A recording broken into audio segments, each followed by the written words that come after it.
দুটো communal party এসে জাজেদের ঘেরাও করলো, করে পালিয়ে গেল। আর মাঝখান থেকে স্থানীয় ছেলেমেয়েরা হ্যারাস হচ্ছে এনআইএর নাম করে। তারা 40 জন 50 জন লোকাল ছেলে মেয়েদের অ্যারেস্ট করছে। দুটো কমিউনাল পার্টি এসে জাজেদের ঘেরাও করে পালিয়ে গেল, মাঝখান থেকে স্থানীয় ছেলেমেয়েরা হেনস্থার শিকার। এনআইএর নাম করে 40 থেকে 50 জনকে গ্রেপ্তার করা হচ্ছে। মালদার কালিয়াচকের ঘটনা নিয়ে সরব রাজ্যের বিদায়ী মুখ্যমন্ত্রী মমতা বন্দ্যোপাধ্যায়। দুটো কমিউনাল পার্টি এসে জাজেদের ঘেরাও করলো, করে পালিয়ে গেল। আর মাঝখান থেকে স্থানীয় ছেলেমেয়েরা হ্যারাস হচ্ছে এনআইএর নাম করে। তারা 40 জন 50 জন লোকাল ছেলে মেয়েদের অ্যারেস্ট করছে। সব কণ্ঠ রোধ করে দিয়েছে। যেটা করেছে মালদার ঘটনায়, যে দোষ করেছে তুমি তার বিরুদ্ধে অ্যাকশন নাও। তুমি নির্দোষী লোকেদের কেন গ্রেপ্তার করছো? এনআইএ কার হাতে? মোটা ভাইয়ের হাতে। সিবিআই কার হাতে? সবটাই মোটা ভাইয়ের হাতে। ইডি কার হাতে? মোটা ভাইয়ের হাতে। বিএসএফ কার হাতে? মোটা ভাইয়ের হাতে।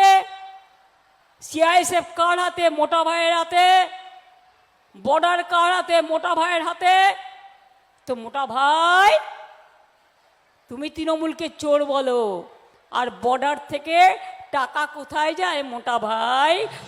এসআইআর এর ফলে ভোটার তালিকা থেকে নাম বাদ পড়াকে কেন্দ্র করে গত বুধবার উত্তপ্ত হয়ে উঠেছিল মালদার মোথাবাড়ি, কালিয়াচকের মতো কিছু জায়গা। কালিয়াচকে এসআইআর এর কাজে নিযুক্ত বিচারকদের ঘেরাও করে রাত পর্যন্ত বিক্ষোভ দেখানো হয়। সেই ঘটনায় এনআইএ তদন্তের নির্দেশ দিয়েছে কমিশন। তদন্ত শুরুও করে দিয়েছে জাতীয় তদন্তকারী সংস্থা। বুধবার মমতা বন্দ্যোপাধ্যায় সাগরদিঘিতে দাঁড়িয়ে দাবি করেছেন, এই ঘটনায় দায়ী বহিরাগতরা। আসাউদ্দিন ওয়েসির দল মিমকে নাম না করে বিজেপির কোকিল বলে কটাক্ষ করেছেন তিনি। দাবি তারাই এই কাণ্ড ঘটিয়েছে। আপনারা জানেন এখন অ্যাডমিনিস্ট্রেশন আমার হাতে নেই। ল অ্যান্ড অর্ডার টোটালটাই আমার হাত থেকে কেড়ে ইলেকশন কমিশন হাতে নিয়েছে। আর ওরা হোম মিনিস্টার অমিত শাহর কথাই চলে। আর হোম মিনিস্টার লজ্জা করে না, প্ল্যান করেন, পরিকল্পনা করেন। একদিকে নাম কাটেন, অন্যদিকে ভোট কাটেন, অন্যদিকে এনআইএ করেন, অন্যদিকে সিবিআই করেন। আর মনে রাখবেন, গদ্দার আপনাদের মধ্যেও কম নেই।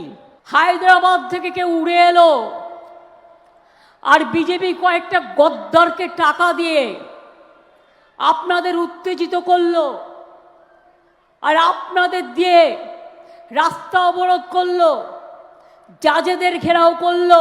আমার হাত থেকে সব ক্ষমতা কেড়ে নিয়ে ইলেকশন কমিশন এখানে সুপার রাষ্ট্রপতি শাসন চালাচ্ছেন। কারণ এখানকার চিফ সেক্রেটারি আমার সাথে আজ পর্যন্ত কলন করেনি, আমাকে কোনো ইনফরমেশন এরা দেয় না। এই রকম ইলেকশন কমিশন আমি জানি কোনোদিন দেখিনি। সম্পূর্ণভাবে ব্যর্থ হয়েছেন ল অ্যান্ড অর্ডার মানে প্রশাসনে রাখতে। এটা আমার দোষ নয়, আমার হাতে কিছু নেই, আমার কাছ থেকে সব কেড়ে নেওয়া হয়েছে। এটা ইলেকশন কমিশনের দোষ। মালদার মানিকচকে দাঁড়িয়ে তার আরও অভিযোগ, এখন প্রতিবাদ এবং প্রতিরোধ করলেও কণ্ঠস্বর রোধ করা হচ্ছে, নেওয়া হচ্ছে কড়া অ্যাকশন, জেলে ঢুকিয়ে দেওয়া হচ্ছে। এই প্রসঙ্গে তিনি বলেন, প্রতিবাদ করাও যাবে না, প্রতিরোধ করাও যাবে না। প্রতিবাদও করা যাবে না, প্রতিরোধও করা যাবে না।